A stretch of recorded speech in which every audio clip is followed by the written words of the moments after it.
Hi, good afternoon. Welcome back to my video, to my channel.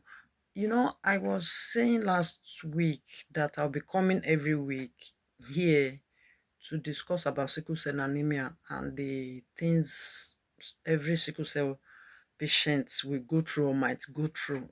I will be talking based on what I have gone through, as a sickle cell warrior. So you're welcome back this week. And last week we talked about hydration. We talked about taking a lot of fluid, I mean water. I said water is not easy to drink when you are not thirsty, but we still need to stay hydrated. So I said we can be diluting it with black currant or any drink, just to make it easy for us to drink. And this week I'll be talking about leg ulcer because it actually happened to me. So I'll be talking about leg ulcer this week. So leg ulcer, I don't know, that day, that fateful day I woke up, I just felt I felt a particular pain in my leg, on my, what is it called now? In one of my leg, my right leg, yet. Yes, I felt it as in at the end, what is it called now? My ankle, yes, my ankle leg, the right one. So I was feeling that pain.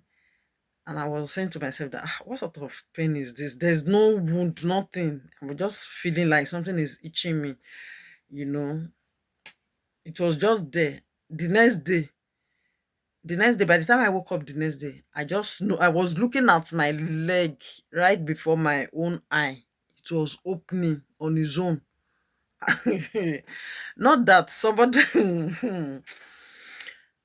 as in, this wound was opening, this my leg, there was no injury, there was no wound initially, but right before my eye, it was opening on its own. It was getting opened. I was looking at it like this.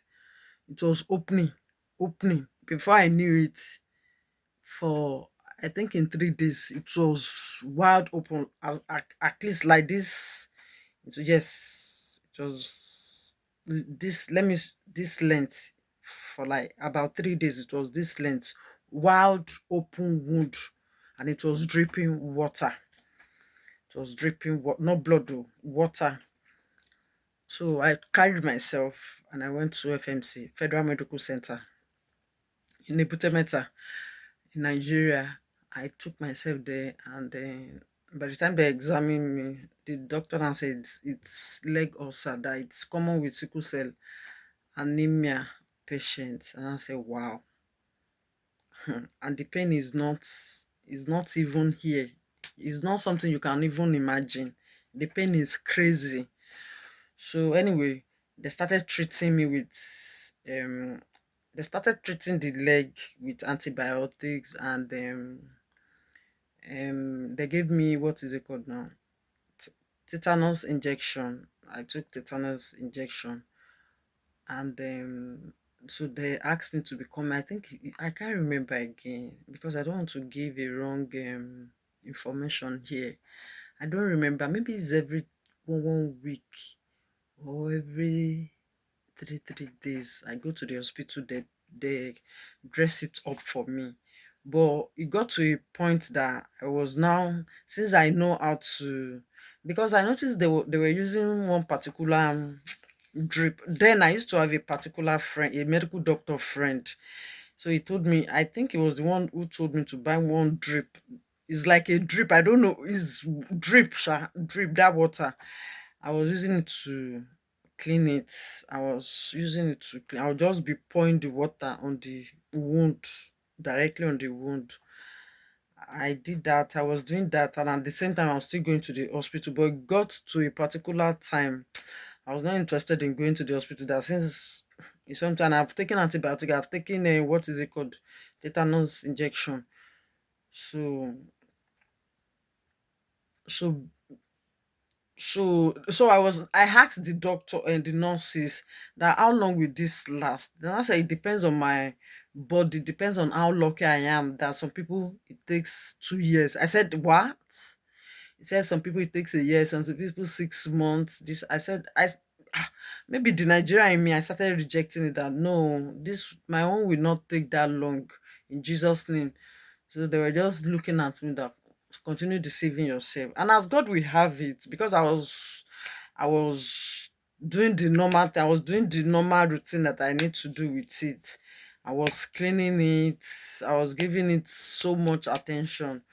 I was using that drip water to clean it. I was doing my part, and I left the rest in the hand of God. And before I knew it, 6 weeks, everything just dried up.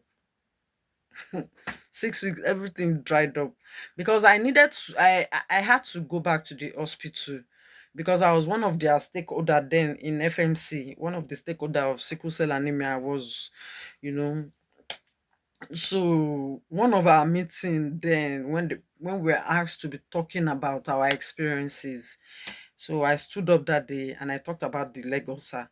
And then I remember their former MD, a female MD. So she was like, you are so lucky that some people actually take up to a year before it. And I saw different warriors. I saw their legs, So I was even told that I shouldn't be that happy that it usually comes back. I said I reject it in Jesus' name. Mine will not come back. That some people's own will resurface and come back. I said no, God forbid, because that pain, it will be itching. As in that injury will be itching you as if they pour. I don't know as if they put ants, as if they put ant or mosquito to be, how mosquito will be sucking your body and it will be paining you. Very painful wound, very, very painful wound, and it's very disgusting, very disgusting. So it's not something that I pray anybody should encounter. It's not something I pray anybody should encounter. It's a very, very painful thing. So like I said, in 6 weeks, which was a month and 2 weeks, my gut dried. It got permanently dry. It was healed completely, and I was grateful to God. And then I'm talking about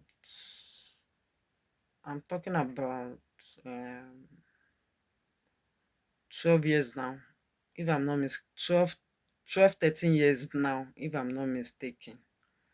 I'm talking about 12, 13, 14 years ago now. And since then, it has not resurfaced. I'm grateful to God. So that's about leg ulcer. That was about leg ulcer for me. Because according to what I was told, that is common with sickle cell anemia patients.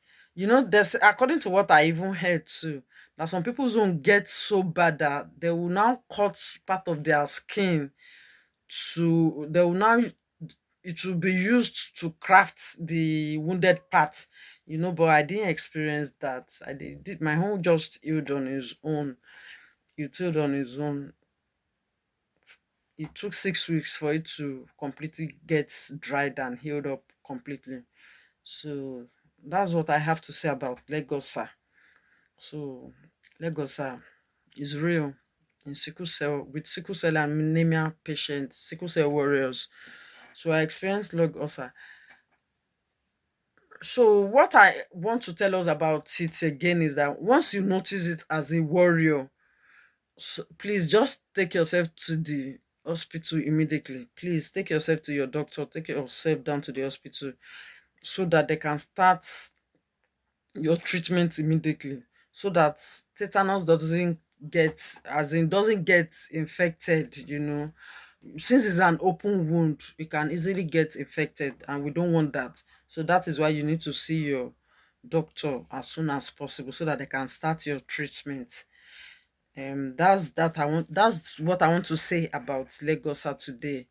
On our next video, we'll be talking about sorry, excuse me.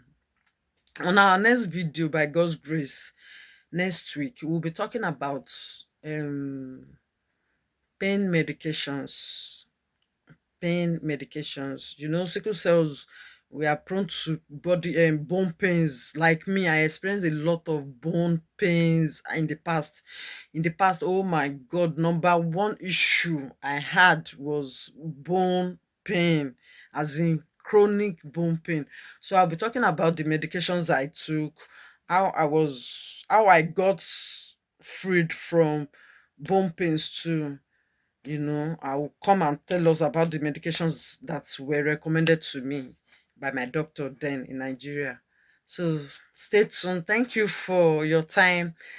Talk to you again next week. Bye. Please remember to always like, share, and subscribe. Bye.